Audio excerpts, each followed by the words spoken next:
Toutes les questions posées, un jour vient passer à côté, à côté, à côté, à côté.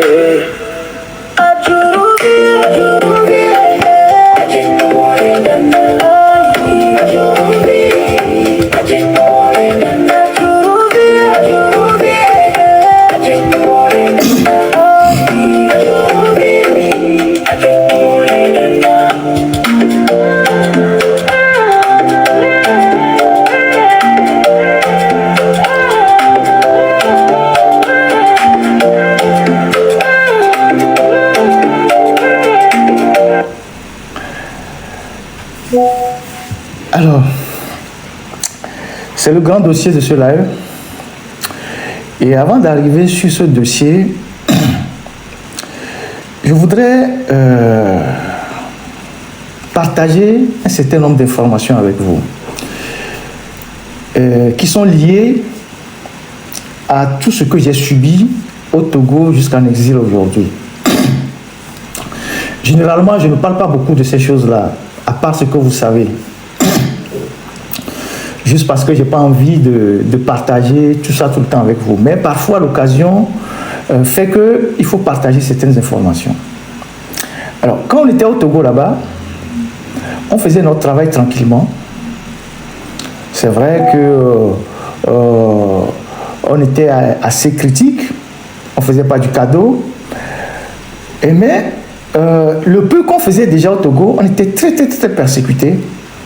Je ne sais pas combien de fois je n'ai pas échappé à tous les dangers, toute forme de danger. Oubliez les questions de prison, ça c'est ce qui est visible. Il y a énormément de dangers auxquels j'ai échappé, beaucoup de dangers.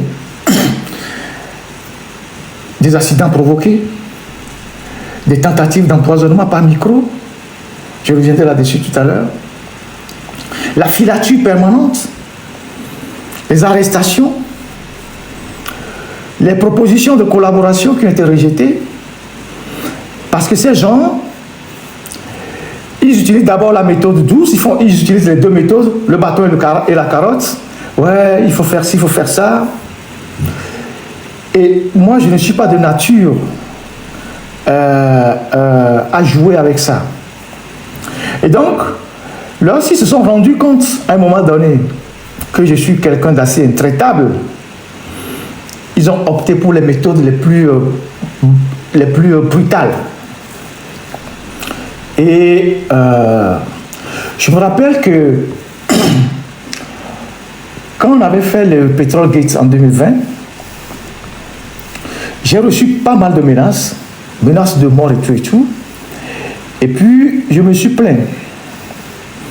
Je suis plaint à des organisations, à des amis, notamment il y avait RSF, il y avait Média Défense et tout ça. Et ces gens ont décidé, avec une association des droits de l'homme à Lomé, de m'accompagner en termes de sécurité. Je vous explique la chronologie pour que vous compreniez. Il y a beaucoup d'étapes que je vais élaguer, pour que vous compreniez un certain nombre de choses. Donc, ces organisations ont décidé de m'accompagner en termes de sécurité. Et donc, ils sont rentrés en collaboration avec une association des droits de l'homme au Togo, qui en a élaboré un mini-projet pour ma sécurité personnelle à mon domicile. Et l'association togolaise a plaidé auprès de ses partenaires-là et a obtenu des fonds pour ne serait-ce que avoir quelques éléments de dissuasion. Et ces éléments de dissuasion, à mon domicile, c'est une caméra, c'est un système de vidéosurveillance, c'est un groupe électrogène au cas où il n'y a pas de lumière, c'est un téléphone sécurisé, mais c'est aussi des agents de sécurité.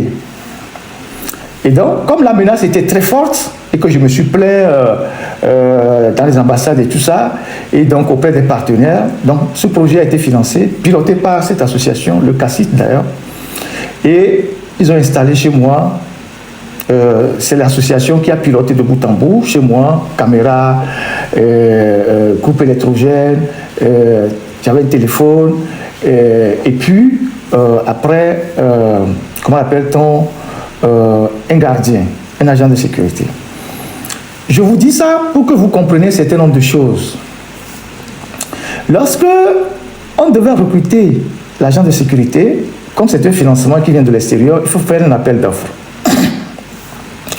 Dans la recherche de dans l'appel d'offres, dans la recherche de l'agent de sécurité, on apprend dans ce milieu-là, des gens qui font la sécurité, et ça c'est très important ce que je vous dis, que la plupart des agences qui font la sécurité au Togo ou à Lomé sont des propriétés de certains barons, des anciens militaires reconvertis, des anciens officiers, et donc, quand ils créent ces agents de sécurité, ils recrutent des militaires à la retraite, soit des militaires, soit des gendarmes et tout ça.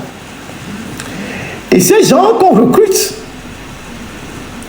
et que des particuliers viennent les chercher comme des agents de sécurité, font du renseignement à vos domiciles. C'est un autre niveau de renseignement.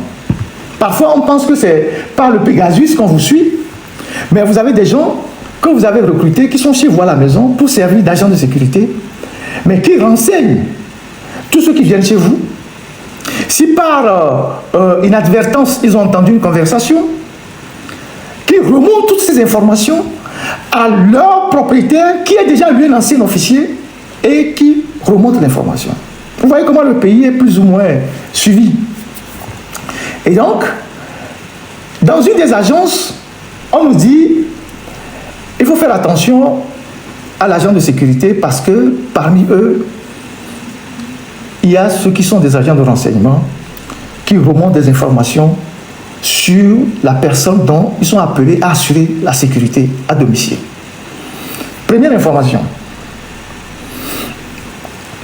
Il faut que vous mettiez ça dans la tête pour savoir comment les choses se passent au Togo.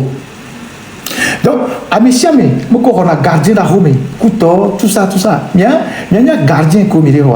Parce que gardien, beaucoup de sociétés de gardiennage au Togo, mais beaucoup de sont déjà.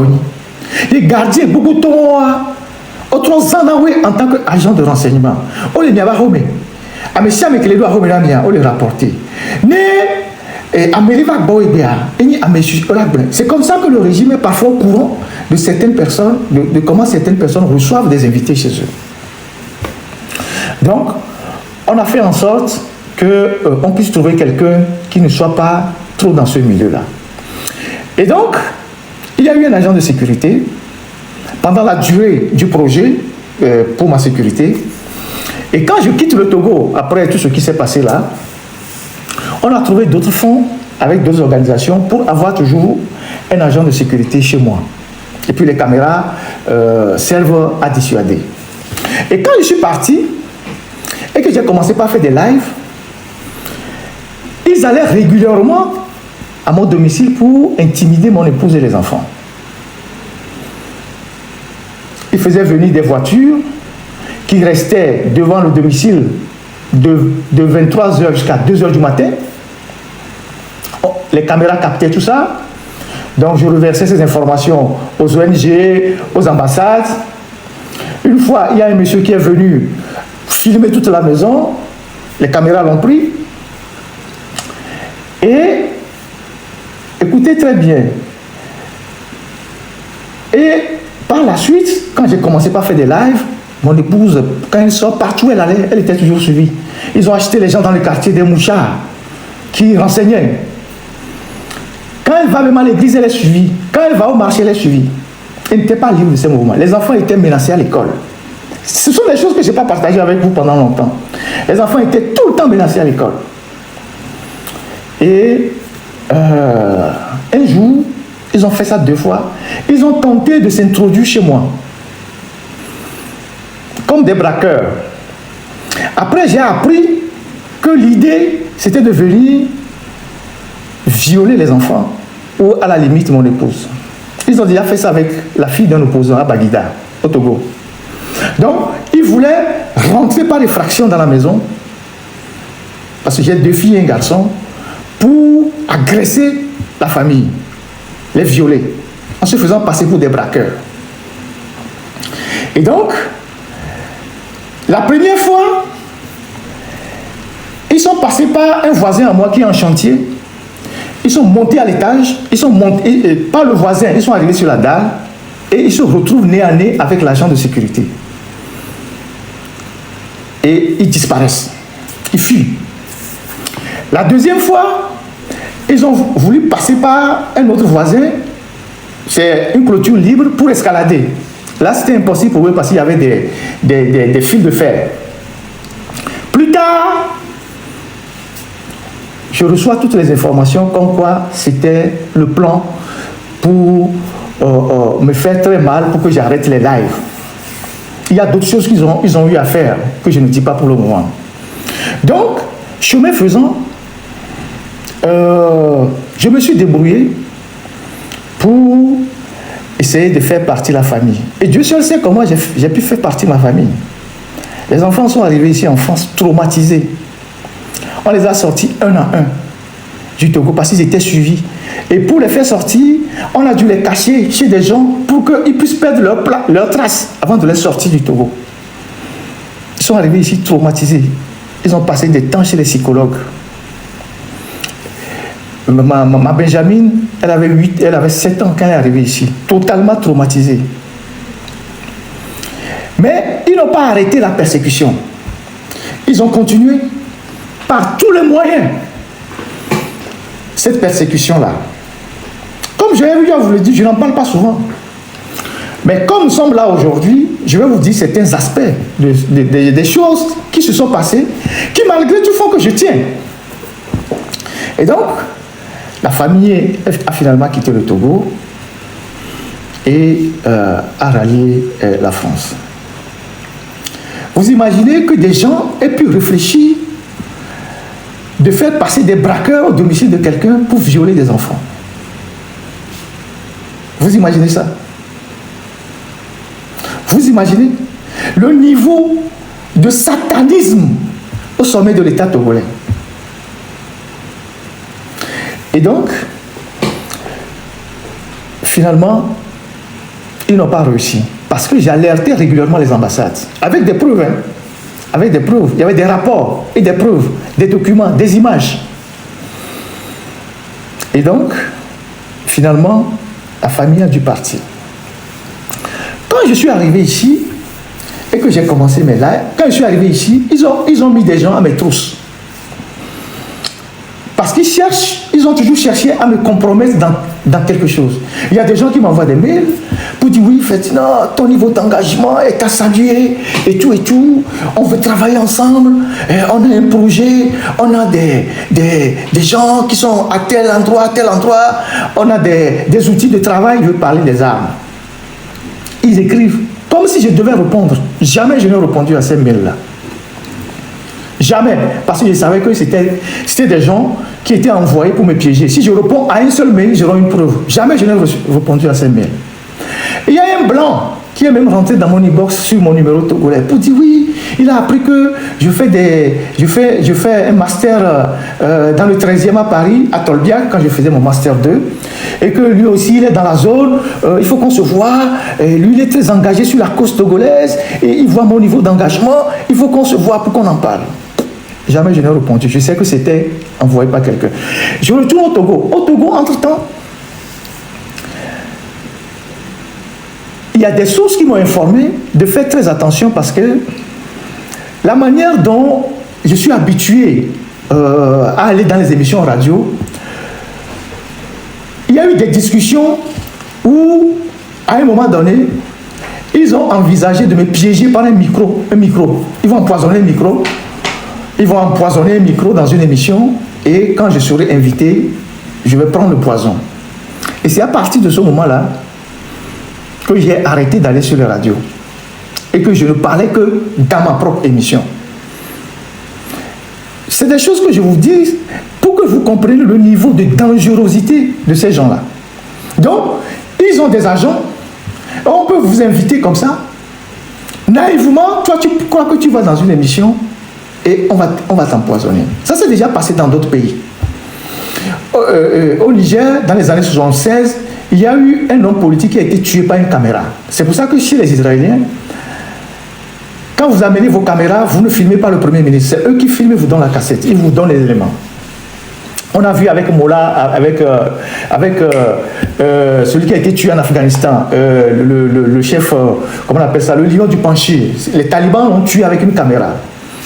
Et donc, moi j'avais ces informations. Et donc, j'étais très, le commandant Massoud, j'étais sur mes gardes. Et donc, j'ai échappé à tout ça. J'ai échappé à toutes les propositions qu'ils ont eu à faire, des envoyés, ils m'ont envoyé des gens, ouais, il faut qu'on aide le chef de l'État, je leur ai dit d'aller se faire foutre. Il y a des noms que je ne vais pas citer aujourd'hui. Et je pense qu'il y a certains parmi eux qui suivent le live, des autorités de la place, des responsables. Certains se sont déplacés même à mon domicile pour me suppléer. Je leur ai dit, je ne suis pas dans ça. Moi, je suis quelqu'un de très catégorique et je suis un homme de valeur. Et donc, j'ai refusé tout ça. Et donc, ils utilisaient la carotte et le bâton et tout ça. Et donc, quand j'étais en France, ils étaient à mes trousses. Alors, quand Agadazi est arrivé ici en France, je commence par lui. Il a commencé par dire aux gens, lui, il est là pour traquer tous les activistes. Et il a rassemblé le personnel de l'ambassade pour leur dire, il faut faire tout pour trouver les domiciles des gens qui sont en France. Ceux qui sont en vie aujourd'hui, les Agabambo, Ferdinand qui est journaliste, les Mokonzi, tous ceux qui sont très en vue en France, il faut qu'on leur trouve les adresses. Et nous avons eu ces informations-là. Ce n'est pas le rôle d'un ambassadeur de faire ça, d'aller traquer les gens, d'aller traquer les gens. C'est pour ça que parfois quand je prends la parole, je ne suis pas tendre envers lui, d'aller traquer les gens. Et donc, il a réussi à avoir mon adresse, il m'a envoyé un huissier. Et quand il m'a envoyé un huissier avec une sommation interpellative, après, j'ai commencé par recevoir des menaces dans la zone où j'habite. Donc, il y a de la filature, il y a des gens qui tournaient autour. Alors, je saisis les ONG parce que j'ai aussi des anges gardiens. J'appartiens à des organisations, à des réseaux et qui sont en France, qui sont très puissants et tout ça, qui protègent des journalistes. C'est comme vous êtes un avocat, si vous êtes menacé dans votre boulot, vous interpellez le barreau, et le bâtonnier va intervenir pour vous. Donc moi j'alerte tout mon réseau, je suis quand même prix mondial de la liberté de presse, quand même. J'alerte tout mon réseau jusqu'aux États-Unis et je mets une plainte contre X au commissariat de police et la plainte remonte au ministère de l'Intérieur français par les associations. Et la préfecture de police de Paris m'appelle pour m'écouter 2 fois sur les menaces, la nature des menaces, qu'est-ce qui m'arrive et tout ça, où est-ce que j'habite réellement, quelles sont les conditions et tout. Je leur explique tout. Peut-être qu'ils sont ici en train de suivre, les agents de la préfecture de police de Paris. Ils suivent aussi les lives, ils sont dedans. Donc, je m'entretiens avec eux à plusieurs reprises et j'ai leur ligne directe au cas où il y a quelque chose. Et moi, je continue mon travail tranquillement. Je suis dans des programmes d'intégration, des journalistes en exil et tout ça, et qui sont accompagnés par des associations et tout ça. Mais comme le pouvoir ne lâche rien, comme ils se sont dit que aujourd'hui, c'est l'une des voix qui nous dérange le plus, c'est l'une des voix les plus crédibles, qui est en train de réveiller les Togolais de partout, il faut la faire taire. Donc, il y a cela 3 semaines, je vous ai dit ici qu'au sommet de l'État, il y avait un projet de porter atteinte à mon intégrité physique. Je vous ai dit ça. Et je vous ai dit que si ça arrivait, il faut que vous sachiez qui a fait ça et qui est derrière ça. Je ne vous ai pas donné les détails, mais je vous ai dit que j'ai des informations comme quoi il y a quelqu'un au sommet de l'État togolais qui a décidé d'en finir avec moi. Il a dit à ses ministres, il a dit, lui là, il faut qu'on lui trouve une solution par tous les moyens. Je vous ai dit ça. Et par la suite, puisque c'est sa volonté qu'il a exprimée, les ministres doivent mettre ça en musique. Donc, ils ont multiplié des réunions. Ma force, c'est que je suis toujours au courant. Ils ont multiplié des réunions. Et au cours de certaines des réunions, le fameux Adjouvi, lui, particulièrement, il a une haine viscérale à mon égard et à l'égard de nos frères de M66, avec les Agabambo et tout son groupe, une haine viscérale. Et à plusieurs réunions, il a toujours dit, lui là, il faut qu'on le ramène ici, pieds et mains liés. C'est Adjouvi qui dit ça. Hein. Il faut qu'on le ramène au Togo, pieds et mains liés. Je ne le connaissais de nulle part, je ne sais pas qui il est. Il a débarqué au Togo, il a eu son gombo auprès de Faure Gnassingbé, il vit sa belle vie, la belle vie qu'il n'avait pas en France. Et il pense que pour continuer à vivre auprès de Faure, il faut tuer quelqu'un. Donc, quand ils font les réunions, il est celui qui est le plus zélé. Lui là, il faut qu'on l'achève. Les gars du M66, il faut qu'on les traque. Et donc, ils ont fait une réunion au cours de laquelle ils ont décidé de venir voir le ministre de la Justice en France. Mais avant de venir voir le ministre de la Justice en France, il faut venir avec un document. Il y a de cela 1 an, vous vous rappelez, ils sont venus avec Afan Gbedi et le jeune Natchaba pour faire le tour des autorités françaises, pour présenter nos frères du M66 et tous les activistes comme des terreaux qu'il faut arrêter, qu'il faut extrader. Et après, ils ont fait le tour des médias et leur mission a échoué. Il y a cela 1 an, rappelez-vous, Afan Gbedi et tout ça. Et Afan Gbedi a même sorti un document pour justifier le mandat d'arrêt international. Je rappelle que moi, j'ai déjà 2 mandats d'arrêt international. Et dans un des mandats d'arrêt international, dont j'ai la copie, ils disent que les attaques qui ont eu lieu en 2021 au nord du Togo, c'est moi qui ai financé ces attaques-là, avec le commandant Olivier Ama. J'ai ce mandat d'arrêt, je l'ai transmis aux autorités françaises et aux ONG qui m'accompagnent. Vous imaginez que moi, Ferdinand, je suis arrivé en France à peine 1 an, moi j'ai eu de l'argent, des moyens pour financer une attaque djihadiste au nord du Togo. Ils ont écrit ça dans le PV, noir sur blanc. Que moi j'ai financé une attaque djihadiste au nord du Togo. Et donc, j'ai ce mandat d'arrêt là. J'ai la copie que j'ai transmise à toutes les ONG de défense des droits de l'homme. Et donc, ils ont mis le commandant Olivier aussi sur ce mandat d'arrêt-là. Et donc, quand ils font la réunion, ils prennent le rendez-vous avec M. Darmanin. Adjouvi instruit le procureur et le doyen des juges de rédiger une requête d'extradition. Donc, Agadazi, lui, il est à Lomé. Il était à Lomé depuis le 24 avril. Il était à Lomé depuis le 24 avril. Et Agadazi était dans le bureau du procureur le 7 mai.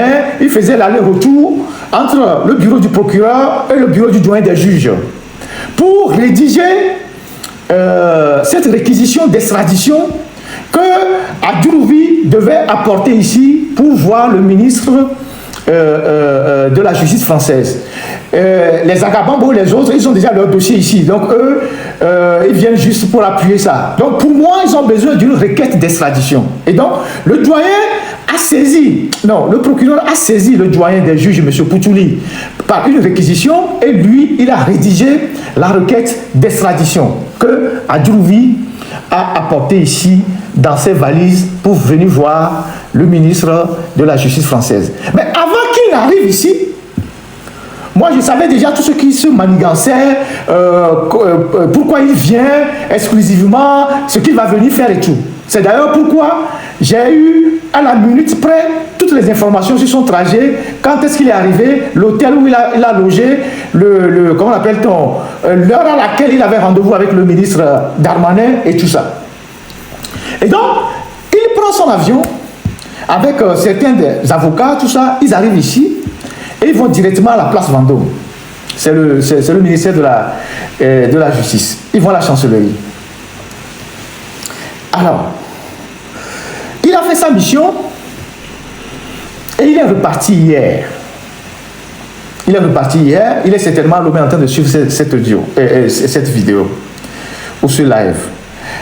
Alors, voilà comment il est arrivé en France. C'est pour mettre en œuvre la volonté de Faure Gnassingbé. Ce n'est pas la volonté d'Adjouvi, c'est Faure Gnassingbé qui leur a dit, lui là, et ses amis, ils en font trop, ils nous dérangent, il faut leur trouver une solution, particulièrement lui.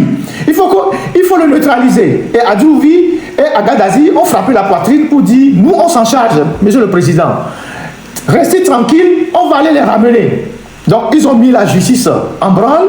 Le procureur a rencontré Agadazi à son bureau, ils ont travaillé, après ils sont allés chez le doyen des juges, ils ont travaillé, et la requête qu'il a apportée ici, je vous la montrerai un jour, pour le moment, je ne dis rien sur la requête, ils disent que je suis un terreau, que toutes mes activités ici servent à déstabiliser le pays, que j'appelle, écoutez très bien, que j'appelle dans mes lives les Togolais à tuer les Français. Je ne sais pas si vous avez une fois entendu, moi Ferdinand dans un live, j'ai appelé quelqu'un à tuer quelqu'un. Ils disent que j'appelle, c'est ce qu'ils disent pour appâter les Français, que j'appelle les Togolais à tuer les Français qui sont au Togo. Je ne sais même pas si un jour j'ai dit ça ou je peux rêver de dire ça. Moi qui suis journaliste, que j'appelle à tuer les Français qui sont au Togo et que les gars du M66 ils récoltent des informations et de l'argent sur Internet pour financer des actes subversifs et tout. Et qu'il faut arrêter tout ça. Et qu'il faut nous extrader, il faut nous mettre sous surveillance, il faut que la France mette nos téléphones sur écoute, nous surveille et tout. C'est ce qu'il est venu faire. Mais il sait très bien que ce qu'il est venu faire ne pourra jamais marcher, même 100 ans. Mais avant de venir faire ça, il disait à des amis à lui, puisqu'il bavarde beaucoup, on a des témoignages. Il disait à des amis à lui, écoutez très bien, à Djouvi, il disait à des amis à lui que si la méthode diplomatique, les accords judiciaires et les accords diplomatiques ne marchent pas, genre si la France ne veut pas céder à leurs revendications, eux, donc le gouvernement togolais, donc à Djouvi, ils ont les moyens pour nous liquider en douce en France. On a un témoin, on a un témoignage. Vous imaginez, c'est-à-dire un avocat de profession, un ministre de la justice et des droits de l'homme, possédant la nationalité française, il dit aux gens en privé que si les démarches officielles que eux ils font, ces démarches ne marchent pas, ils ont les moyens de nous tuer, de nous liquider en douce sur le territoire français. Ça veut dire que c'est fort qui leur dit de dire ça. L'homme que vous voyez là, c'est un criminel en puissance. Je vais revenir sur lui, je vais le décortiquer. C'est un criminel en puissance. Mais ce témoignage-là, nous le gardons au frais. Nous le sortirons au moment venu. Parce qu'ils n'ont aucune idée de la manière dont nous les surveillons. Eux, ils ont le Pegasus. Nous avons plus que Pegasus. Ils n'ont aucune idée de la manière dont nous, on les surveille. Ils ne peuvent pas s'imaginer la manière dont nous on les surveille. Si on ne les surveillait pas, quand il est venu ici, il ne pouvait pas savoir à quelle heure on savait qu'il est arrivé, à quelle heure il va chez Darmanin, à quel hôtel il est. Le vendredi, quand j'ai posté qu'il part le samedi, à 11h30, il va à l'aéroport pour faire ses bagages et pour peser ses bagages. Il est allé à l'aéroport à 8h. Parce qu'il a eu peur. C'est à 8h qu'il était déjà à l'aéroport pour peser les bagages et se cacher. Avant le vol de 15h30. Le vol était à 15h30. Quand j'ai dit que ce qui est mentionné sur sa carte d'embarcation, arrivée, présentation à l'aéroport 11h30, départ 15h30, il a eu peur qu'on vienne le chercher à l'aéroport à 11h30. Il est allé à l'aéroport à 8h. Il a quitté l'hôtel avant 8h. Ça veut dire que c'est des trouillards. C'est des trouillards. C'est des trouillards. Mais il ne peut rien attendre. Et donc, voilà ce qu'il dit aux gens en privé. Que si eux, ils utilisent les méthodes diplomatiques, si la France ne cède pas à leur volonté, eux, ils ont les moyens de nous liquider en douce. Alors, qui a Djouvi? À Djouvi, les gens pensent que c'est maintenant qu'il est arrivé dans le système. À Djouvi, c'est un ami de Fort depuis leur jeunesse. J'ai même déjà dit ça dans une émission. Puisque, avec sa maman, ils ont habité à côté du camp RT. Et donc, étant à côté du camp RT, fréquentant les mêmes établissements avec les enfants d'Assibé, il était ami à Fort depuis sa jeunesse. Et c'est eux, vous voyez, quand vous fréquentez les enfants des riches ou les enfants des gens qui sont puissants, vous jouez un peu les pandjodj. C'est eux qui étaient les Pandjodj des forts. Puis à l'époque, avec un de ses amis qui s'appelle Kader Issa, qui est le fils du commissaire Issa, qui est décédé maintenant. Le commissaire Issa, je le connais très bien, avec papa Bodjola Antoine, parce qu'ils ont milité à l'UFC, ils venaient voir, j'ai dit que je les voyais. Donc, ils faisaient les arts martiaux, et donc c'est eux qui allaient se bagarrer pour les histoires de filles pour Fonya Simbe. Vous voyez, quand on est dans les quartiers et qu'il y a quelqu'un qui est riche dans le quartier, ses enfants sont des rois. Donc, ces enfants, quand ils finissent de porter les chaussures, ils vous donnent. Quand ils finissent de porter les casquettes, ils vous donnent. Quand ils ont de l'argent, ils vous envoient faire le sale boulot à leur place parce qu'ils ne sont pas courageux. Et donc, c'est ce travail de Pandjodj là qu'ils faisaient depuis leur jeunesse avec Fort. Quand les forts allaient chercher, ils allaient chercher les petites filles, tout ça là, c'est eux qui restaient devant pour tabasser les bandes rivales. Avant de partir en France, c'est le même travail de Pandjodj qu'ils ne continuent pas à faire aujourd'hui. C'est des gens qui se disent, oui, oh, monsieur le président, t'inquiète, moi je vais faire ça. Parce que c'est ça qu'il a appris à faire. C'est ça qu'il a appris à faire. Il a passé sa vie en France, on dit qu'il était avocat. Quand vous voyez un individu comme ça qui appelle à assassiner quelqu'un, alors que l'avocat est fait pour défendre les droits de l'homme, vous imaginez quel genre d'avocat il est. Je suis allé regarder un peu sa thèse. Et puis on dit qu'il est docteur en sciences politiques. Je suis allé regarder un peu sa thèse. Je vois qu'est-ce qu'il a fait réellement. Et technique. Alors, je suis allé regarder un peu sa thèse. Parce que quand vous écoutez Adjouvi, il parle difficilement même français. Il parle un français compliqué. Mais on dit qu'il est docteur en sciences politiques. Vous savez, les gens ont les manières d'avoir leurs histoires de doctorat, hein, même en France ici. Et donc, je suis allé regarder un peu quel est vraiment son parcours. C'est vrai qu'il a été agent au maire d'Evry. Et je regarde ça. Qu'est-ce que je regarde? Le thème de sa thèse, c'est que l'État, les peuples en Afrique subsaharienne, les éveils du Ghana, du Togo et du Bénin. Voilà le thème de sa thèse. Bon, ça a l'air d'être une thèse beaucoup plus, un thème beaucoup plus d'histoire que, bon, de sciences politiques vraiment donné. Et donc, je regarde, et il a soutenu en 2000, mais la thèse n'existe nulle part. Je n'ai trouvé aucune trace de la thèse. Et je me suis renseigné, on m'a dit que il a eu comment l'appelle-t-on? Mention passable. Quand tu fais une thèse de doctorat, on te donne une mention passable, c'est que on voulait juste t'aider, sinon on allait te recaler. Une thèse de doctorat, généralement, c'est mention honorable, félicitations du jury, et tout et tout. Et il y a une mention passable. Mais la thèse n'existe nulle part. Mais le thème m'a fait tiquer. Puisque dans leur système là-bas, ils font que du plagiat.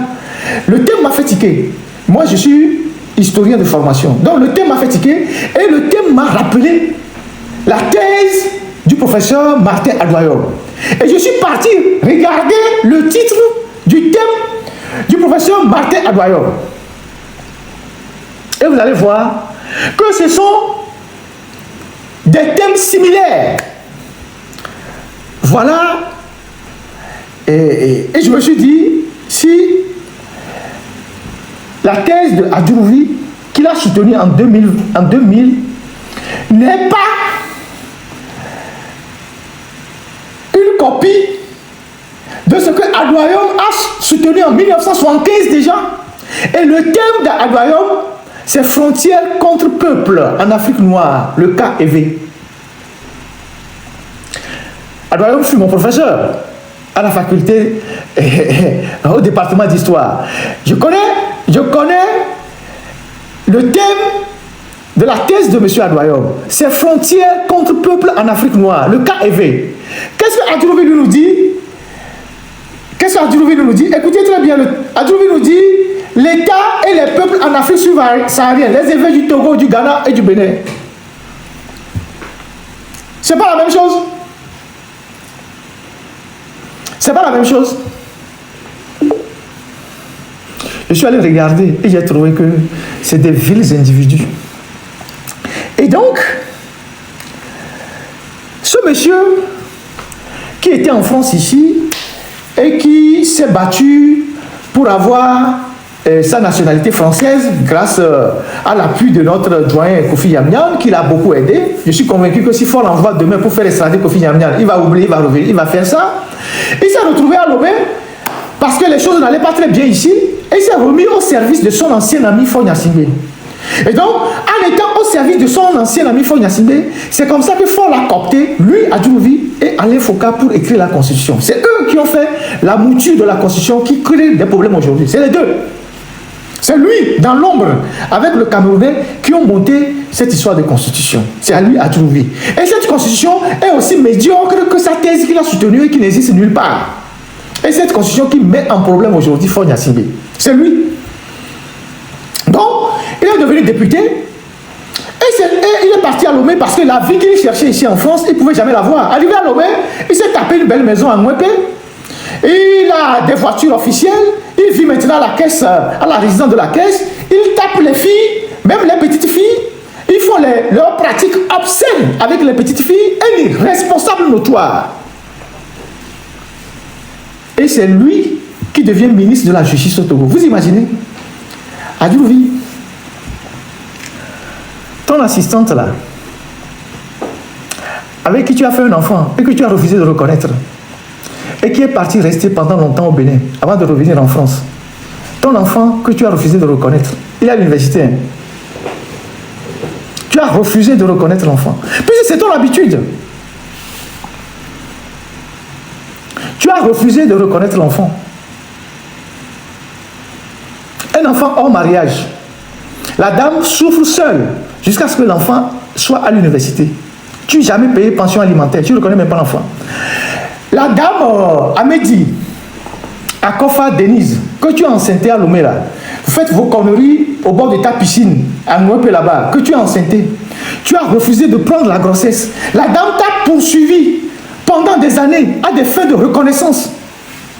Finalement, tu as mis ton nom sur les axes de l'enfant, mais jamais tu n'as déboursé un seul franc pour supporter cet enfant. Mais tu es ministre de la Justice et tu es avocat. L'enfant là, même pour payer ses frais de scolarité, c'est la croix et la bannière. Ce dossier-là, on l'avait dans la presse, alors que moi je ne te connaissais pas. Je vais te montrer.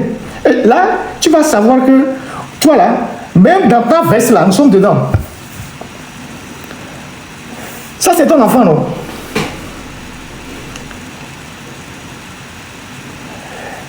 L'enfant que tu as fait avec la dame que tu as abandonnée là, qui s'appelle Madame Akofa Amédi, Denise, que tu as refusé de supporter, qui se débrouille pour nourrir seul l'enfant, alors que toi tu es dans les conneries. Hein, enfant? Ce qu'on fait 12 000, toi tu as monté les tours. Et vieux, que les bandits, et bien ce qu'on fait 12 000, on monte les tours. 12 000. On monte les tours. 12 000. Tu n'arrives pas à payer. L'enfant est dans la nature, il a 9 ans. Voilà un autre reçu. Un autre reçu de 41 250. Maintenant que tu es rentré de Paris avec les frais de mission, donne un peu d'argent à la dame pour payer les frais de scolarité de ton enfant que tu as abandonné dehors. Puisque c'est ton habitude, tu enceintes les filles, tu refuses de prendre les grossesses. Et toi, tu es ministre de la Justice au Togo. Tu es ministre de la Justice au Togo. Tu es ministre de la Justice au Togo. Le scandale que tu as créé avec la petite fille de Manates là, tu veux qu'on en parle? Puisque c'est les petites filles que vous gérez à Lomé, les enfants qui peuvent être vos enfants, que vous sodomisez. Et vous vous réjouissez d'avoir fait ça. Quand il est député à Carrefour Y, avant de devenir ministre là, tu prends RTG, tu t'assois au Carrefour Y avec les bordels. Vous buvez la bière jusqu'à 4 h du matin. Carrefour Y. C'est au Togo que Ford peut te nommer ministre, jusqu'à ministre de la Justice. Carrefour Y. Tu restes là-bas avec RTG, avec les bordels, à Chaovio. Mais on fout que cada matin, on oublie. Et c'est toi, au lieu de te cacher, tu veux jouer les Django. toutes les petites filles avec lesquelles vous faites les conneries à Lomé là, les enfants sont là. Il y a certaines qui n'en peuvent pas, elles parlent. Puisque toi-même tu en parles.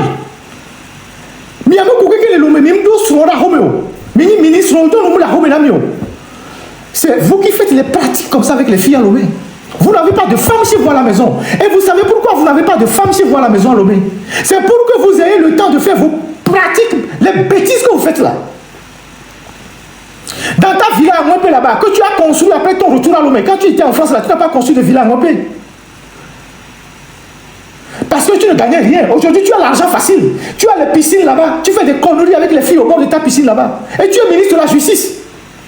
C'est au Togo qu'un individu de telle moralité peut être ministre de la Justice.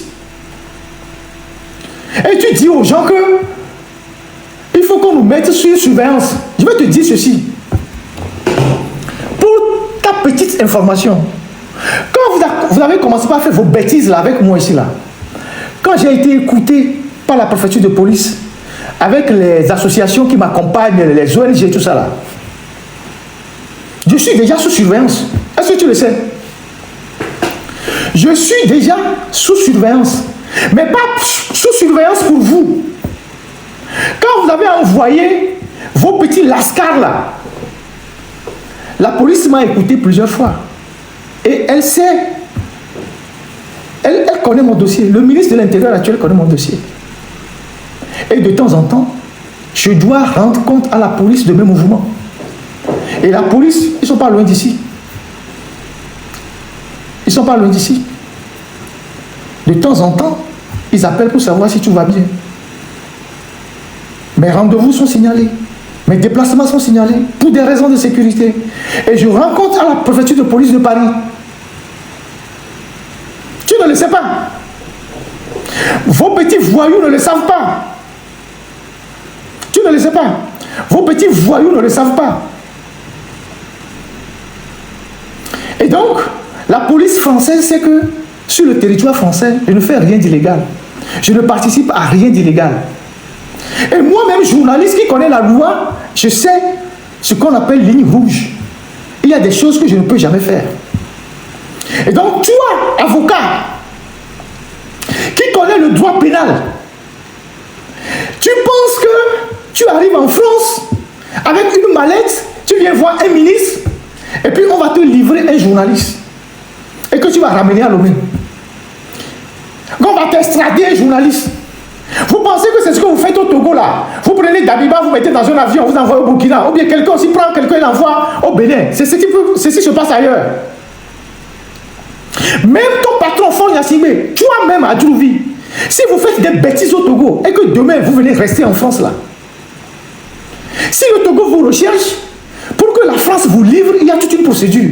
Mais si la justice française se rend compte qu'en vous livrant, votre vie sera en danger au Togo, elle ne vous livrera jamais. Et il y a des jurisprudences pour ça. Tu le sais aussi. Madame Abia Rimana, François Kampaoré, il y a plein de jurisprudence pour ça. Toi, avocat, tu le sais. Mais tu as convaincu ton patron fort que tu vas venir ici parce que tu connais des gens, tu as des relations et tu vas ramener au Togo Ferdinand, Zagabambo, les gars de M66. On t'a payé billet d'avion, tu es arrivé. Tu nous as ramenés.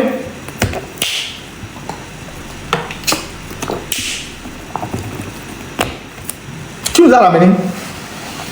Je t'informe que je suis déjà sous protection. Non seulement une protection internationale, je suis sous protection de la police. Mes déplacements sont signalés. Tout ce que je fais est suivi. Je donne ma localisation. Et de temps en temps, je rends compte à l'officier de liaison de la préfecture de police. Ça, c'est le travail de toutes les associations de presse qui sont tellement puissantes en France et aussi aux États-Unis qui m'accompagnent.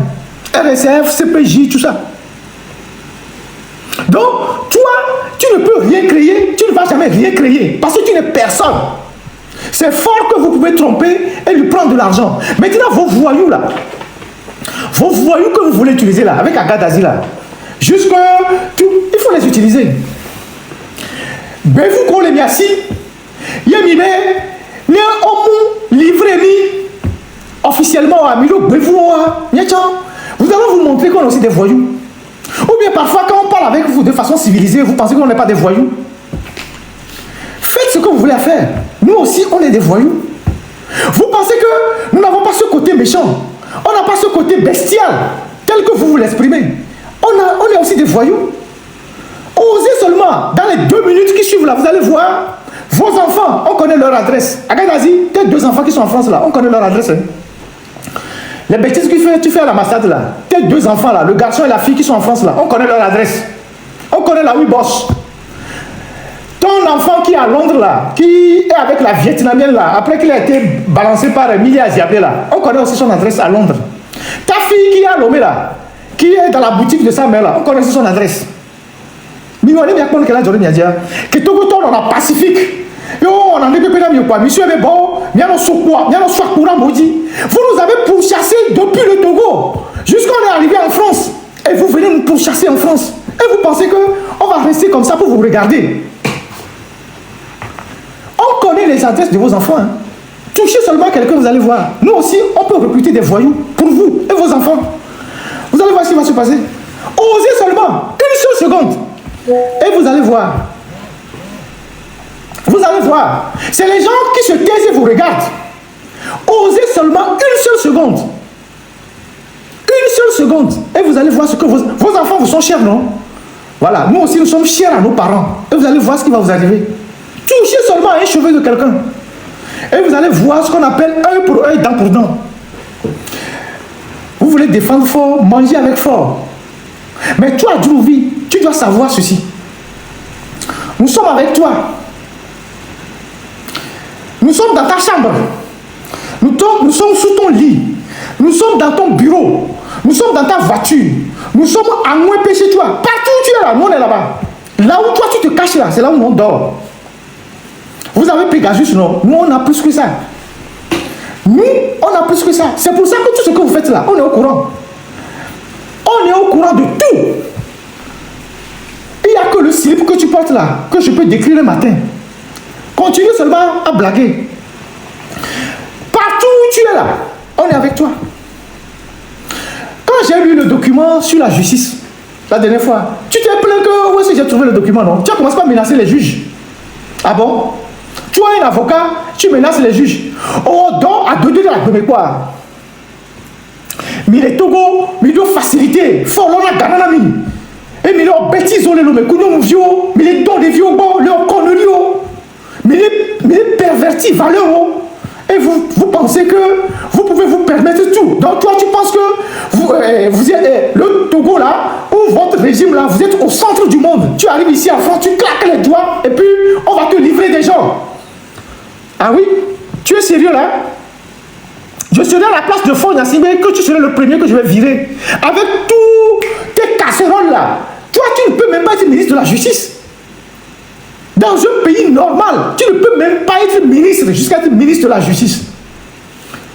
Avec tout ce que vous faites avec les enfants Lomé, des Vico les Loméens. Parce que le ministre de la justice, c'est lui qui protège la jeunesse. C'est lui qui protège les enfants. C'est lui qui protège les jeunes filles.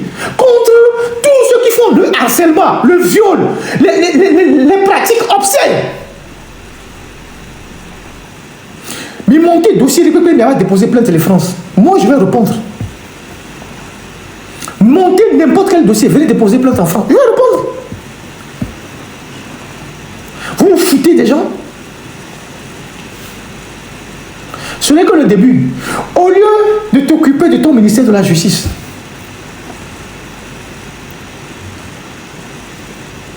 au lieu de travailler,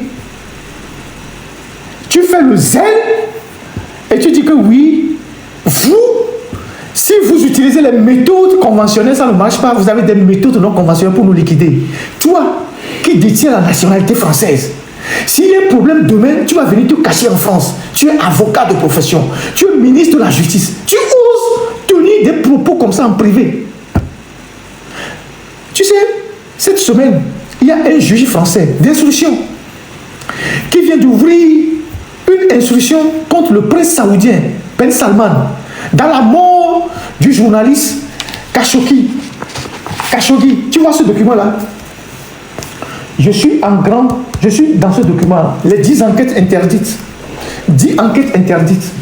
C'est l'une des organisations auxquelles je suis membre ici. Il y a plusieurs journalistes togolais aussi qui sont membres. Mais moi, j'ai l'avantage d'être en France. Une organisation très puissante. Et tu me retrouves ici avec les Khashoggi, avec les Mediapart et tout ça. Il y a un juge d'instruction français qui vient d'ouvrir une enquête sur l'assassinat de ce journaliste dans le consulat saoudien à Istanbul.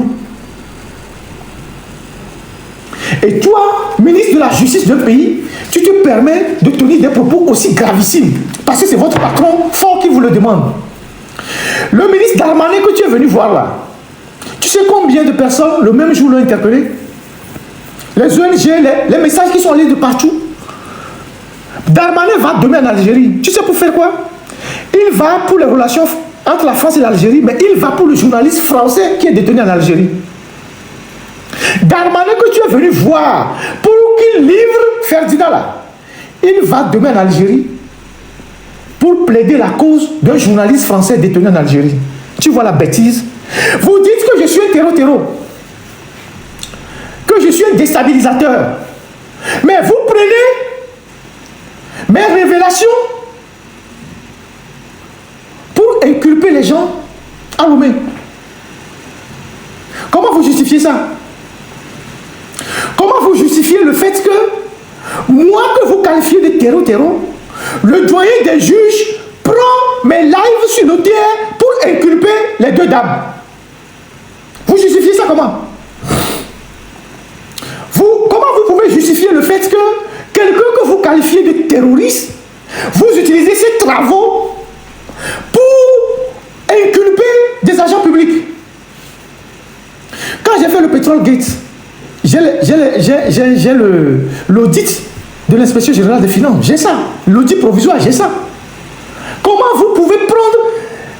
C'est le même doyen des juges qui a rédigé la requête d'extradition dans laquelle ils ont dit que moi je suis terreau. C'est le même doyen qui inculpe les deux dames de l'OTR sur la base de moi, mes révélations.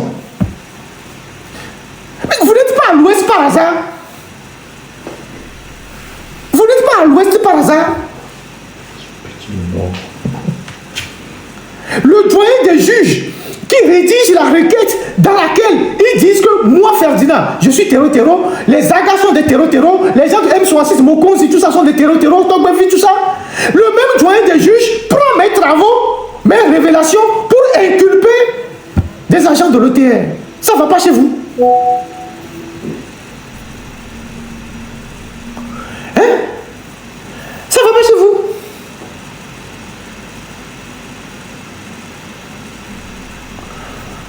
En tout cas, c'est la première partie. Je ne vais pas prendre trop le temps au Togolais, mais sache que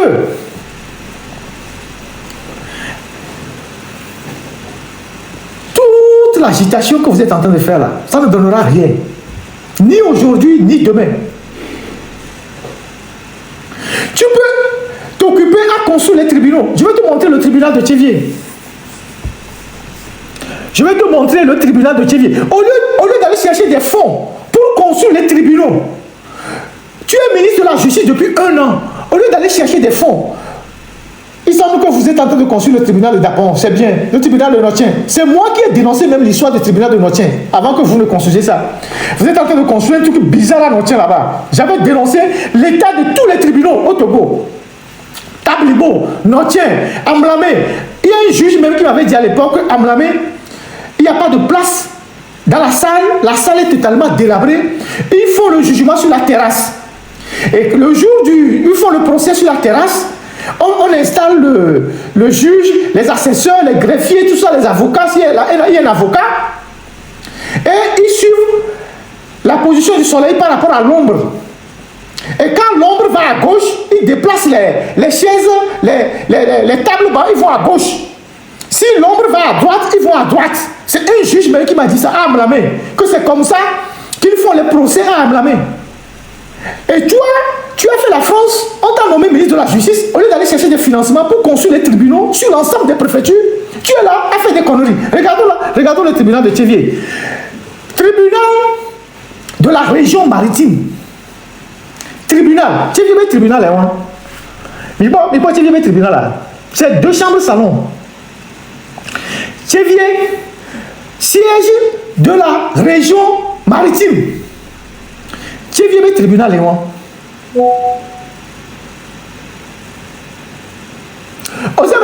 Ça, c'est le tribunal de Tchévier. Quand il pleut, pour rentrer là-bas, c'est la croix et la bannière. Tchévier, à 25 km de Lomé. Tribunal de Tchévier, région maritime. Le chef-lieu de la région maritime. Tchévier, tribunal, et moi. Et le fond, c'est la mairie qui vient de construire ça pour servir de bureau au procureur et au juge. Ils ne sont même pas encore rentrés dedans. Tchévier, tribunal, et moi. Ça, c'est le tribunal de Tchévier. Tu vois, à Djouvi, au lieu d'aller chercher de l'argent pour construire le tribunal de Tchévier, voilà l'intérieur du tribunal de Tchévier. Oh, voilà l'intérieur du tribunal de Tchévier. 66 ans après les indépendances, voilà l'intérieur du tribunal de Tchévier. Tu comprends? Adjouvi. Non, laisse la vidéo, laisse ça d'abord. On dirait donc comment? Voilà l'intérieur du tribunal de Tchévier. Non, il y a au procès les filles, non, à mes 50 euros, il n'y a plus de place. À mon oreille, il n'y a pas les mots, tu m'as toi, fou. Voilà pourquoi les gens sont dehors. L'intérieur du tribunal de Tchévier. L'intérieur du tribunal de Tchévier, c'est ça.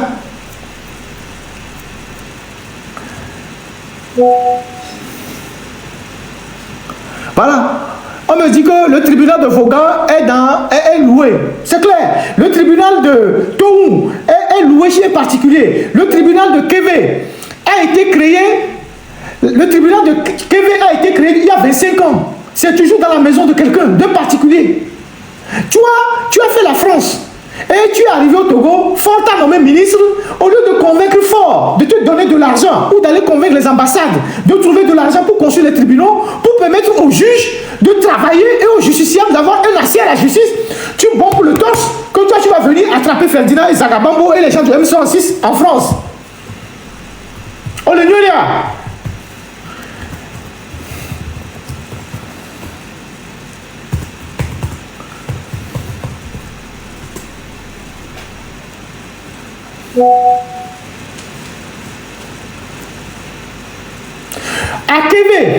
À Kévé, c'est le président du tribunal lui-même qui a rénové le tribunal à ses propres frais. Et c'est un bâtiment de location. À Toum, c'est pareil, c'est un bâtiment de location. Mais le tribunal de Kévé a été créé il y a 25 ans. Actuellement, les affaires pénales, on ne juge plus les affaires pénales à Kévé. Il faut aller à Palimé. C'est-à-dire que s'il y a un problème à Mwepé, à Képé, la personne doit partir directement à Palimé. Donc, tu es là, tu racontes des conneries au lieu de travailler. Ça, c'est le tribunal de Tchévier. Pourquoi je monte Tchévier? Tchévier, c'est parce que Tchévier, c'est Lomé. Tchévier a Lomé Beigné. On a dit, non, d'accord, mais dans le tribunal que les Tchévier là, dans le cas, Tchévier a Lomé Beigné. Tchévier, c'est Lomé. Donc, ouais, qu'on va ministère de la justice, on peut donner que là-haut. Il y a ton pays, il y a le cigare, il y a le champagne, il y a le vifioro, les lois. Mais il peut dominer les vieux pio, les lois.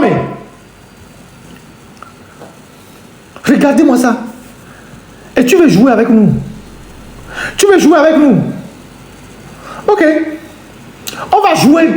Même sur le terrain de la voilucratie, on va jouer. J'ai des amis, j'ai des admirateurs à Lomé qui sont des militaires. Ce sont des admirateurs. Certains, je ne les connais pas. C'est des militaires. Et souvent, j'échange avec certains. Puisqu'on a interdit aux militaires de suivre les lives, tout ça, j'échange avec certains, me laissent le mot. Il y a certains qui m'ont dit, Ferdinand, pour le travail que tu fais pour le Togo, le travail que tu fais, l'immense travail que tu fais pour le Togo, nous, quand on voit des gens t'insulter, on a mal, on a envie de les frapper. C'est moi qui leur dis non, ne faites pas ça, laissez-les. C'est des gens c'est des gens qui n'ont aucune importance. Donc, pour te dire jusqu'à quel niveau on peut agir. Si on veut aussi déclencher notre côté méchant, notre côté bestial, jusqu'à quel niveau on peut agir sur les gens à Lomé. Vous avez la moindre idée des admirateurs que j'ai partout. La dernière fois, moi traînais ici là, à Paris. Il allait au tribunal judiciaire de Paris. J'avais un gars qui était derrière lui, à 4 personnes près. C'était mardi, pour être précis. Il est rentré par la porte des avocats au tribunal judiciaire de Paris, à la conciergerie. J'avais un gars qui était derrière lui. Le gars, sur le champ, m'appelait. Il m'a fait dire, mais Césarien est qualifié, écoute, mais pour Dololo, écoute, j'ai dit, laisse-le. Ça veut dire que partout où vous êtes là, on peut vous atteindre. C'est vous qui croyez que vous êtes protégé. Je sais à ce que vous réfléchissez, tuer les gens. On vous dit de travailler, vous dites que vous voulez tuer les gens. Fort, lui, il ne gouverne plus le pays. Tout ce qui l'importe aujourd'hui, c'est sa santé. On sait de plus en plus qu'il a une santé. C'est vrai que c'est un homme, il a une santé qui ne va pas très bien.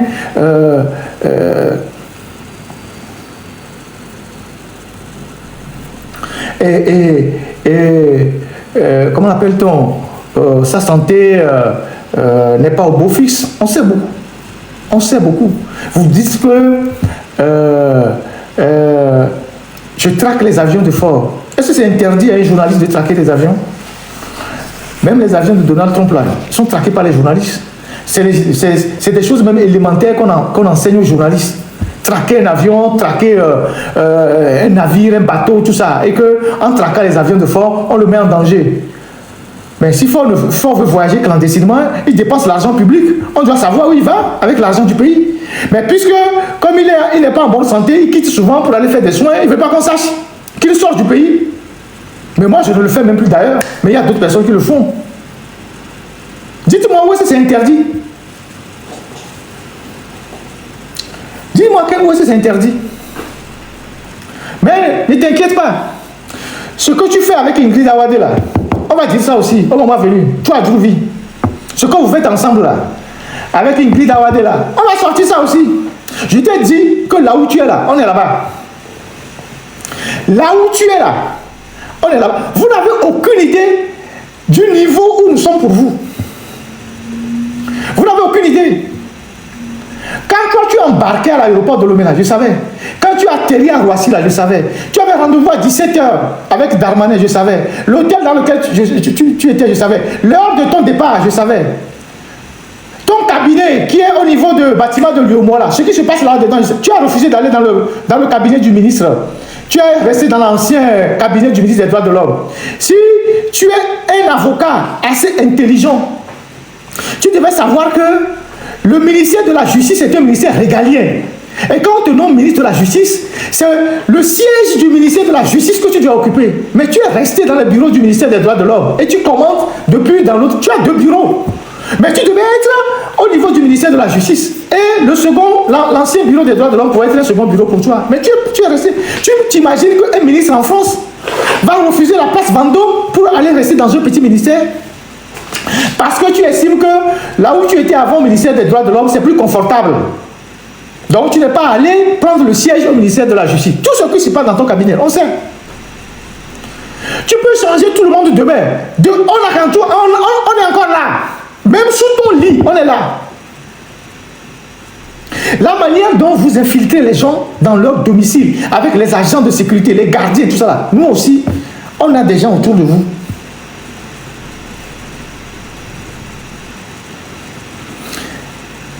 C'est à la guerre comme à la guerre. Et celui qui a l'information, il a le pouvoir. Nous, on le sait. Celui qui a l'information, il a le pouvoir. Quand tu n'as pas l'information, on va te tuer comme un idiot. Et nous, on a l'information. Et on est en avance sur vous. Vous pouvez tout faire. On sait plus que vous en savez. Parce qu'au Togo, là-bas, là, personne ne vous aime. Et Ford même le sait. Ford a dit à des gens que eux, les Nassingbe, ils sont les plus détestés du Togo. Il le dit. Mais qu'il ne peut pas changer de patronyme. Personne ne vous aime là-bas. Même ceux qui mangent avec vous. Même ceux qui cirent vos chaussures. Parce que d'abord même, vous n'êtes pas des gens Sérieux. Les gens ont horreur de ce que vous faites. Mais quand on défend le mal, on devient inintelligent. Quand on défend le mal, là, on devient inintelligent. Mais avant, il y a Tchungumia. Mais nous, on est là pour porter la voix du peuple togolais. On a fait quoi de mal? D'ailleurs, je rappelle à toutes les Togolaises, nos mamans qui sont au grand marché, bien envie, elles sont assistants, on lance le mot d'ordre. Au samedi matin, sur matin, gavé, 14h. À midi, on a remis. Sans on a bien tout, je m'en dis au Ponamo, au Banatanamo, au Lenamo, Fifia, bien envie, elles sont assistants, on veut le lancer. Juste un petit mot d'ordre. Juste un petit mot d'ordre. Sagabambo, Mokonzi, Topovi PC, Kojovi Togen. On peut lancer un petit mot d'ordre. Mais le 6 juin, là au Périka, il y a mis au mouvement le Togo. Matin, mais il y a des émis en toto, on a des motos, on a des beaucoup de voix. Il y a beaucoup d'eau, quoi, il y a des Togo, on le voit, les Togo, les trois. Les font, les ragbe, les mi, il y a 6 mois, les masques, les miantios. Voilà, les c'est pas grave. Les militants, c'est pas grave. Voir, mais les samedi matin, après midi à midi, il faut. Son matin 8h, quand on a 14h, il y a le 6 juin. Il y a combien de gens les biomis? On vient, mais pas sauver nous. On met bientôt, je m'en dis, Azon, il y a Banou, il y a Olé, il y a Dapa, nous avons les mieux. Ah, mais nous avons beaucoup. Les biens blancs, il y a nous pas, il y a grâce matinée, même pour 14h, quoi, il y a Yassiamé. C'est tout. Et nous qui vient en vision, les biomis, pas pour loin. On vient, mais nous sauvons. Donc, il y a tant, mais il y a pas de bien, Sopero, Amoko le Afou. Pere bien si, mais Amoko le Afou, mais tout battre. Parce que les mimles, on est bien moi. À mon avis, tout le temps, toi. Eh bien, il y a on se battre now. Donc, midi à Baba, samedi matin, il y a un home. Juste de 8h à 14h. Après 14h, quoi, il y a similaire, il y avait course au couteau. Nous qui viens le bien, mais pas ta courant. Donc, je pense que j'ai fait l'essentiel. Aujourd'hui, la leçon qu'on peut tirer de cette visite d'Adjouvi en France, c'est que le travail que nous faisons, le travail de sensibilisation que nous faisons, de mobilisation que nous faisons, ça impacte sérieusement le régime. C'est eux qui sont en panique, c'est eux qui sont désespérés, c'est eux qui sont en difficulté.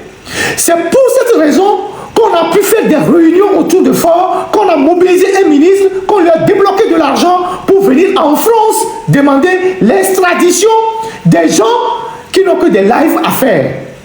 Donc, nous devons continuer par sensibiliser les Togolais, mettre plus de pression, mais dans la légalité.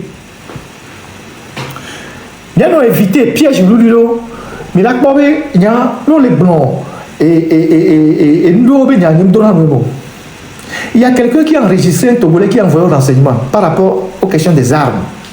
J'ai l'audio. J'ai récupéré parce que des gens nous ont envoyé ça pour dire faites très attention aux gens qui vous approchent, qui vous parlent des histoires d'armes. Parce que ce régime cherche des moyens pour compromettre des gens. Dès que vous êtes quelque part, quelqu'un sort des histoires comme ça, dégagez-le. Vous n'êtes pas des terroristes, vous n'êtes pas des djihadistes, vous êtes des gens engagés pour la justice dans votre pays. C'est tout. Donc, Miano, vraiment prudent. Très prudent. Ne vous embarquez pas dans des choses dont vous ne connaissez ni les tenants, ni les aboutissants.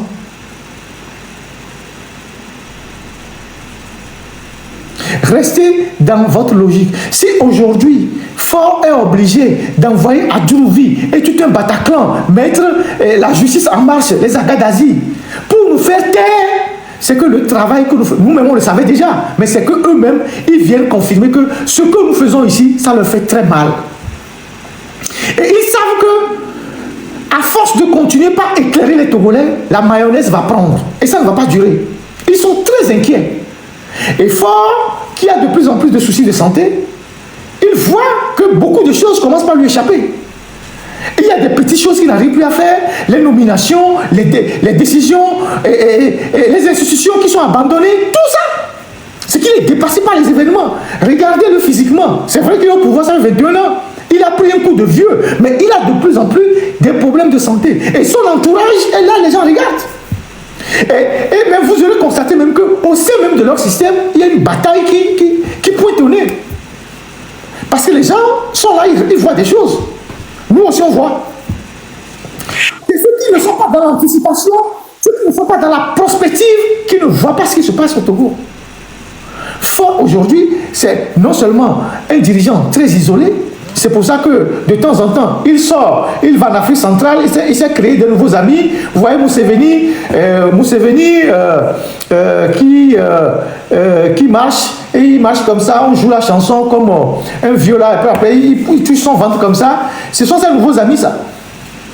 Yoweri Museveni, 82 ans, ou 81 ans.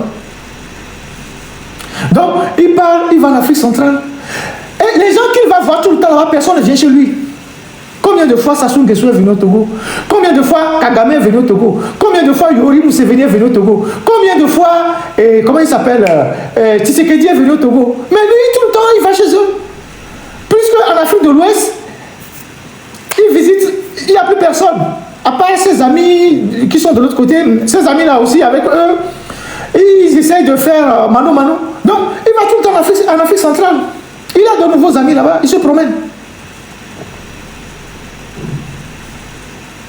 Donc, on sent qu'il y a quelque chose et le système n'avance pas. Donc, aujourd'hui, il est beaucoup plus préoccupé par lui-même sa propre survie que le développement du Togo. C'est pour ça que les gens se bagarrent, ils ne sanctionnent personne. C'est pour ça qu'une petite fille peut aller ramasser et donc les meubles d'un ministre et donc remettre en cause l'autorité de celui qui a nommé le ministre sans que cette personne ne réagisse. C'est pour ça que les ministres se font les crocs en jambes sans que personne ne réagisse. Et donc, des ministres qui sont dans un gouvernement qui se font des crocs en jambes, ce gouvernement n'a pas une sérénité pour mettre en place la politique gouvernementale. Puisque la seule chose qu'ils font, c'est de se cogner. Le petit frère de Trimo a été renvoyé de Togo Invest. Quelqu'un allait lui trouver des bureaux à Jidogomé. Il a dit que le bureau n'est pas confortable. Il a laissé le cabinet là-bas. Lui-même, il est parti au palais des congrès. Donc, comment voulez-vous qu'un gouvernement comme ça soit efficace quand vous avez des ministres qui ont des bureaux trimestriels? Il fait 3 mois ici, après il fait 2 mois là-bas, après il se promène, il est ici. C'est quel pays ça? Et vous avez un chef qui ne décide de rien. À part ce qui concerne sa vie et sa sécurité. Donc, voilà ce que moi j'ai à dire. Et je voudrais remercier tous ceux qui m'ont appelé. Vous êtes si nombreux, vous qui vous êtes inquiétés. Ah, Ferdinand, oh, Léo, oh, les tout ça là. Je voudrais vous dire merci. Merci pour l'expression de la solidarité. Merci pour vos soutiens. Mais je voudrais vous dire de ne pas vous inquiéter. Si nous devons payer un prix pour la liberté de notre pays, on va le faire. On le fait déjà suffisamment assez. Vous n'avez aucune idée de tout ce qu'on subit, que nos proches subissent. Moi, je n'aime pas mettre mes amis en problème. C'est pour ça que parfois, certains combats, je le fais seul. Je n'aime pas que par rapport à moi, quelqu'un ait des problèmes. Parce que je suis engagé dans cette histoire-là, je connais les conséquences. C'est pour ça que certaines amitiés, je n'aime pas. Je n'aime pas entraîner d'autres personnes dans mes problèmes. Quand quelqu'un me sollicite, je lui dis, ah, si tu fais ma compagnie, voilà ce que les gens peuvent penser de toi. Donc, à toi de juger. Il y a des gens, ah, Ferdinand, je n'ai pas vu cet aspect, merci de m'avoir averti. J'ai dit, ah oui, moi, je suis comme Ben Laden. Je suis devenu comme Ben Laden pour le gouvernement togolais. Les Agas, c'est les Al-Zawiri, les Mokonzi, c'est les Mola Omar, et je ne sais pas, tous les terreaux, les grands terreaux que vous connaissez là. Il faut leur donner les noms comme ça. Moi, c'est Ben Laden. C'est le plus haut niveau. Et Zaga, c'est Al-Zawiri. Mokonzi, c'est peut-être Mola Omar. Et puis, Togo Vipesi, tout ça là, vous trouvez les noms pour eux. Je ne sais pas. C'est ça. C'est ce que nous sommes devenus pour le pouvoir togolais. Ennemis d'État. Parce qu'on dénonce la malgouvernance, on dénonce la corruption, on dénonce les injustices, les violations des droits de l'homme, les prisonniers. Et nous sommes devenus les gens les plus traqués. Vous imaginez, Heureusement que moi, j'ai une vie très rangée de Casadien. Mais vous imaginez les autres. Tout individu que tu rencontres, tu vas avoir le stress. Tu ne sais pas qui est telle personne, qui est telle personne, qui est telle personne. Tu es obligé de revoir ta vie. Moi, je vivais au Togo comme un moine. Je continue de vivre comme un moine. Parce que le danger peut venir de partout. Et puis, les Togolais sont des gens vénales. La vénalité chez les Togolais, c'est très, très, très... C'est connu de tout le monde. Prendre de l'argent pour saboter les gens, prendre de l'argent pour vendre les gens. Donc, n'écoutez pas les illettrés qui racontent des conneries sur les réseaux sociaux. Des gens qui sont des demi-lettrés, qui se donnent des titres qu'ils n'ont pas. Adjouvim, lui-même qui est venu en France, c'est que quelqu'un qui est sur le territoire français, même s'il ne bénéficie même pas de la protection internationale, le fait qu'il soit résident en France, s'il n'a commis aucune infraction sur le territoire français, s'il ne menace pas la sécurité du territoire français, si vous venez vous dire que vous le cherchez, avant que la France ne le livre, c'est une procédure. Même si Faure Gnassingbé vient demain en France et qu'il a des problèmes avec l'État togolais, la France ne peut pas se lever. Même l'Union européenne, c'est pas possible. Il le sait, à tout vie. Mais comme il avait besoin de passer un week-end en France et de retrouver ses anciennes copines, il a dit à Faure, bon, moi je vais aller. Faure dit, bon, faites-lui un protocole de voyage, classe affaires, champagne dans l'avion, il descend à l'hôtel Fraser Suite de Paris, il a appelé une vieille copine, il dit, je sais pas, Maëva, je suis là, tu peux venir pour un petit tour, il va manger au restaurant, et puis bon, il retourne à Lomé, tranquille. Et puis il va lui dire à Faure, ah mais j'ai vu Darmanin, mais voilà, t'inquiète, le voyou là, on va nous le livrer, Zagala, bon, t'inquiète, Mokozi, Togovi Boussé, Faure va dire, bon, ah, d'accord. Puis c'est Faure, il ne lit aucun document. C'est comme les enfants de Gnassingbé, il dit, ah, ils ont les pandjodj. Ils ont les pandjodj, les enfants des riches c'est comme ça, ils ont des pandjodj. Ah, mais quel est le pour Ferdinand Namo? Ah, tu veux yo, Amegang Mamayo, Ferdinand, ma tout que vision la porte, m'avait tout pour elle. Ah bon, on l'a dit, oui, bon, regarde, ouais. Ça, c'est le rôle des pandjodj. C'est tout. Le Pandjodjistan, c'est ça les Adjouvi, Pandjodjistan. C'est ça. Le rôle de Pandjodj.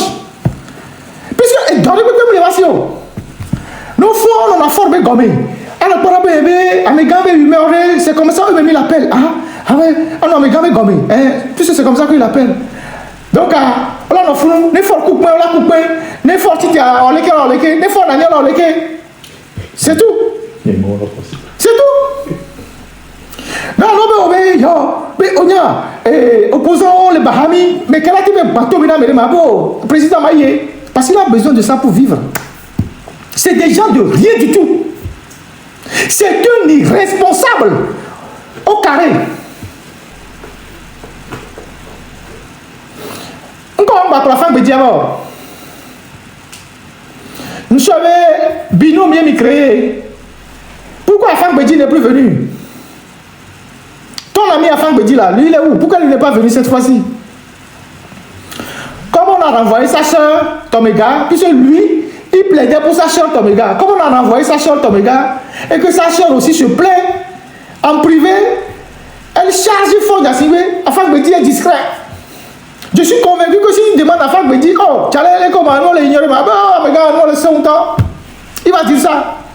Parce que lui aussi, il attendait qu'on le nomme ministre, peut-être ministre des droits de l'homme, ou ministre délégué, tout ça. Mais c'est toi seul qui a gagné. Afang Bédi a retourné dans son cabinet. Pourquoi tu ne l'as pas amené?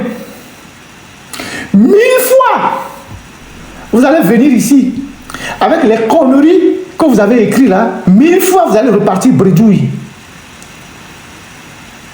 100 000 fois, vous allez revenir ici avec ça. 100 000 fois, vous allez repartir bredouille. Parce que moi, Ferdinand, je n'ai commis aucun crime au Togo. Je n'ai tué personne. Je n'ai volé aucun argent public. Je ne mène aucune activité subversive. Juste de ma parole, de ma liberté d'expression pour parler au peuple togolais. Et c'est garanti partout. Et ici en France, c'est plus que garanti. Et je suis d'ailleurs même dans un programme de journalistes en exil où on nous aide à reprendre nos activités. On a des Afghans, des Syriens, des Haïtiens. Toi, tu ne sais même pas ce que tu dis. Tu ne sais pas ce que tu racontes. Mais voilà, prochainement, nous on va. Et on va Kaba, même s'organiser. Prochainement, nous va. Puisque nous avons un mouvement. Nous va prochainement. On a commis à Bangba. On a commis à Bangba. Donc, quand on a regardé comme on a une société privée, comme on donne les sécurités privées, on a dit que on a un avocat, on a une ancienne boîte, agent de sécurité privée, on a tout d'eau. Nous, on a prochainement, au moins 2 semaines avant, on a un hôtel qui est là. On a commis à Bangba. Mais j'ai la zangue, vous alors, il y a une zangue, vous, tout le temps, trop tranquille, il y a une petite foro. Tout le temps, on laisse si glacé, il y a une petite foro. Mais la mentalité est en train de changer. La mentalité est en train de changer. Mais la pomme que là, il y avait vu que les filles, il y avait que le bouton, mais il y a ouamé. Et nous, colonel, on a que la NR arrive à Tchakpele, mais il y a ouamé, mais il y avait qu'il y avait vu les Kékin. On sait tous les adresses de vos enfants. Et l'avantage qu'on a, c'est que nous qui voulons le changement, on est plus nombreux en France que vous, vos enfants. Les gens qui veulent le changement et qui sont en exil là, ils sont plus nombreux que vos enfants qui sont dissimulés dans la diaspora. Donc eux, on peut les submerger facilement. On peut les submerger facilement. On connaît leur adresse. Mais toucher à me lever de la colline, il n'y a pas les Togo à la rue, il n'y a pas que là de l'Union. Oh, mes petits tri, moi, et le Panama. Ils m'ont dit, j'avais dit investisseur le Panama. Panama, et ouais, ça n'est. Alors, à Djouvia, non, Ingrid, bon, non, whisky, caca, quoi. Et bon, on l'a fourré le co. Mais on y avait connerie. Non, Ingrid, bon, on va regarder un whisky. On whisky, caca, quoi. Alors, Jadele t'a dit. Bah bon. Bah bon.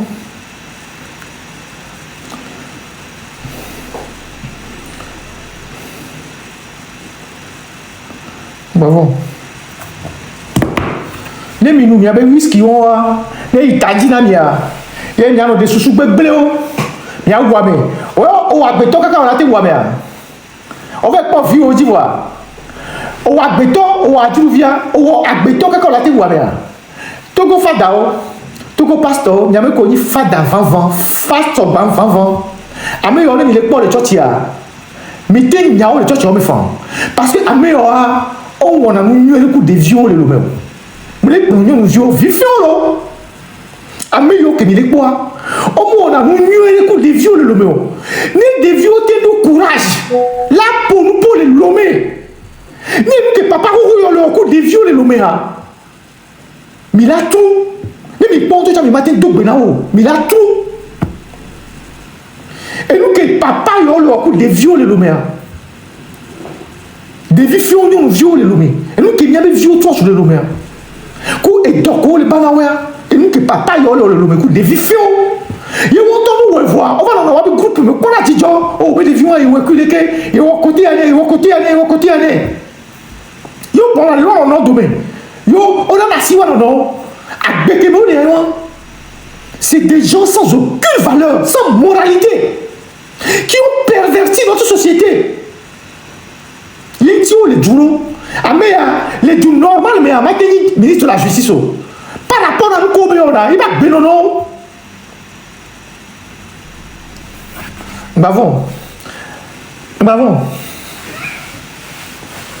on va courir avec vous. Et vous allez voir où est-ce qu'on va arriver.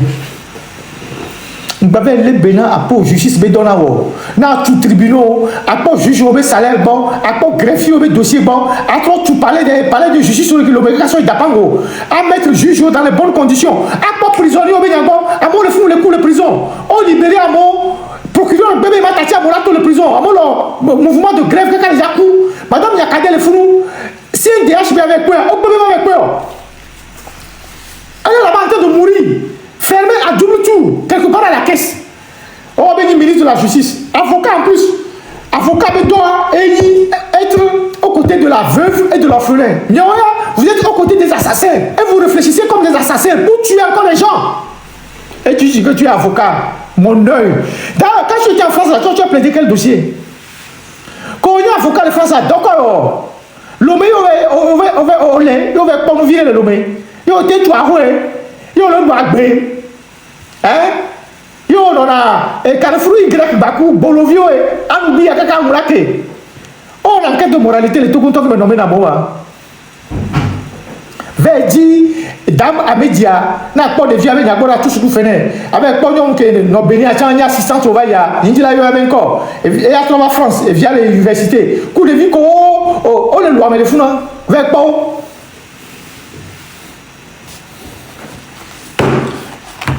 Il y avait communicant, qui me sont à Gagbe, sont prénants, moi, comme au niveau, et pour raconter la connerie. J'espère qu'ils vont vous aider à vous en sortir. Mais c'est un train de 800 tonnes. On a mis là, j'en dis. Donc, il y a bien eu d'autres temps. Même il y avait communicant, tu as adoré le mot. Les Ferdinand Mouloua, il n'existe pas. C'est tout. C'est Ferdinand qui est la raison de leur existence. Donc, quand on parle là, il y a attention, là, il y a la décortiquer. Eux, ils ne produisent rien. Ils vont rien pour la même. Eux, ils ne peuvent rien créer. Ils ne sont personne. Ils ne peuvent jamais rien créer. C'est tout. Donc, à un moment, il faut les multiplier par zéro. À un moment,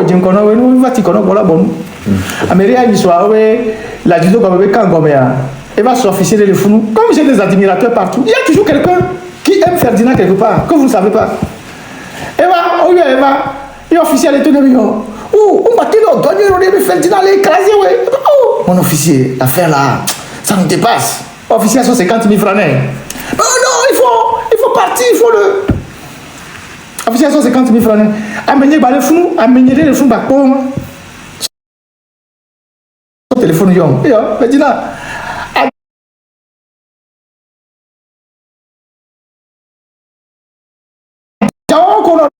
TikTok dit à des camarades 50 000 francs, les bérets vers les officiers de boss dans les le blanc pour n'y avoir. Bon, on va nous bien les barrer, mais les qu'on veut quand même donner.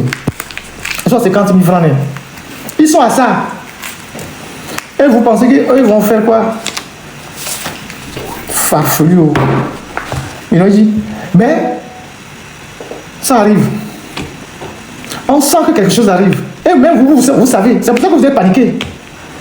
Le pouvoir au Togo là-bas est à terre. C'est parce que les gens ne sont pas organisés pour le ramasser. Le pouvoir là-bas au Togo là, vous ne voyez pas que le pays est bloqué. Tous ceux qui suivent le Togo là, vous ne voyez pas que le pays est bloqué. Que les décisions les plus intelligentes, même qu'on doit prendre à temps nommé, on ne les prend pas. Et que le pays recule. C'est parce que la gouvernance n'a plus d'autorité réelle. C'est ceux qui doivent prendre le pouvoir qui ne sont pas suffisamment organisés pour prendre le pouvoir. C'est pour ça que ça traîne. Sinon le pouvoir est à terre. Faut lui quand il se lève, c'est sa santé qui le préoccupe. Hein. Le pouvoir est à terre. Le pouvoir est à terre. Ils le savent. C'est pour ça qu'ils sont inquiets. Partout, les populations sont éveillées. Mais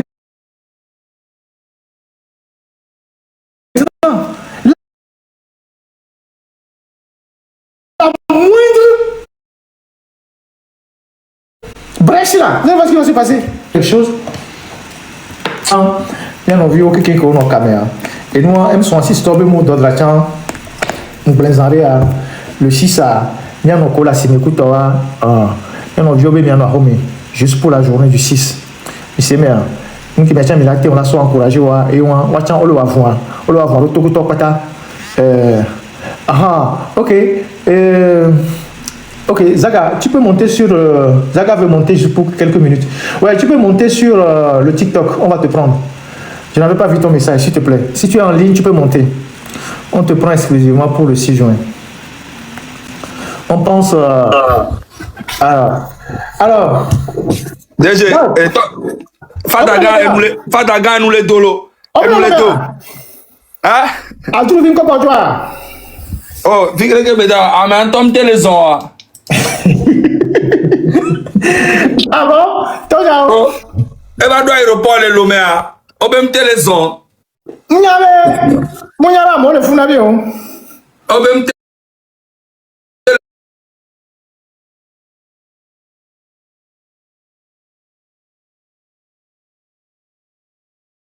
champagne, les biens champagne. Caca, verre Lomé. Au même dans le mion, vous vivez de 4 ans et tout.